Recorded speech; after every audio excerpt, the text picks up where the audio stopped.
What is going on, guys? Is your boy Thrismo here, and today I'm coming at you guys with a commentary on why I decided to end GaGe. Just a disclaimer, these are my personal reasons and not Sem's reasons. Sem definitely did agree with some of my reasons, but I feel it's up to him to explain his side of the story. Now, some of you know I led GaGe for about 2 months. It would have been my 2 months in about 5 days, and I'm just going to give some background story. Now, initially 2 months ago, I was a fresh commentator on the block and I was looking for a team to join as a commentator. Now, the teams I was looking at were District 7 and Rush. I saw a tweet come out from the GaGe Twitter saying they were looking for a leader. I had no leadership knowledge at all. I had nothing. I really didn't have what it took to be a leader. Like, I had no previous experience. I was fresh doing it. And I DM'd Sem explaining why I'd be a good leader.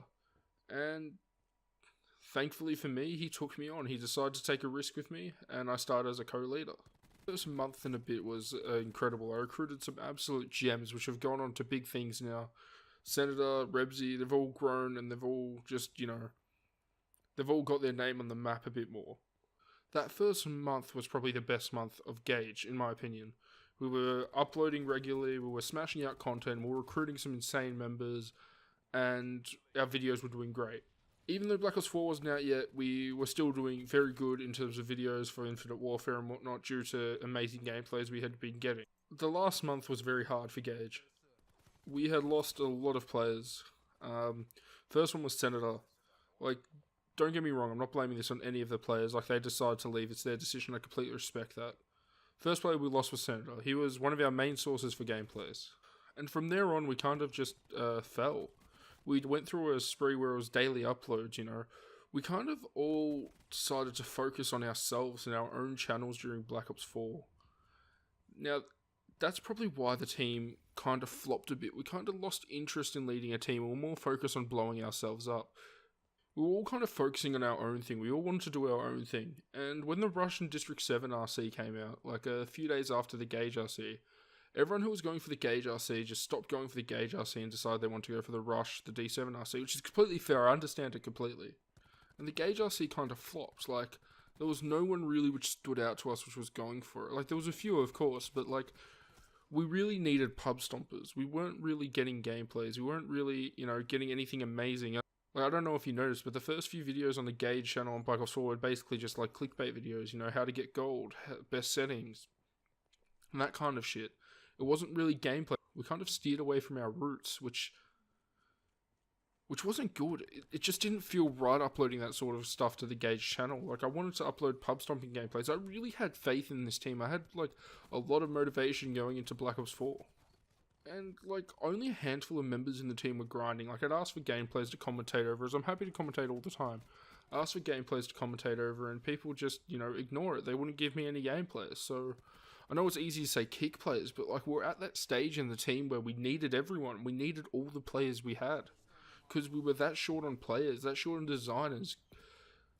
The only, like, spot we weren't really short on was commentators and content creators. Like, we were really short on, like, everything, so we couldn't really afford to kick anyone. To be honest, leading was probably a bit too much on my plate. It was a bit too much for me to swallow, a bit too much for me to handle. Honestly, I just wanted to be a member of a team.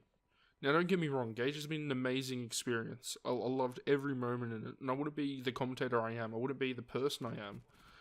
And I probably wouldn't even have my name out there as much as I do without GaGe. Like, GaGe means so much to me, but unfortunately, some good things have to come to an end. And honestly, I love everyone in GaGe. I loved all the members. I love everyone who was in GaGe. I love everyone who supported GaGe, helped GaGe. But unfortunately, me and Sem came to the conclusion that we just both weren't motivated enough anymore. We both weren't prepared to lead a team. Now, I don't know if Sem's going to hand the team over to someone else, or we're just going to leave it as ended. I don't know if GaGe will be back in the future. But if it is back in the future, it'll probably be without me. But yeah, guys, I don't know really what else to say. I just want to thank everyone who was engaged so much. And yeah, I know this commentary's been a bit more dark and a bit more serious than my other ones, but Yeah, it's kind of sad that it had to end this way. Anyway, guys, it's been your boy Thrismo. I hope you have a really good day, and I hope this kind of clears up why GaGe was actually ended. Now, yeah, have a good one. Peace. How'd you get so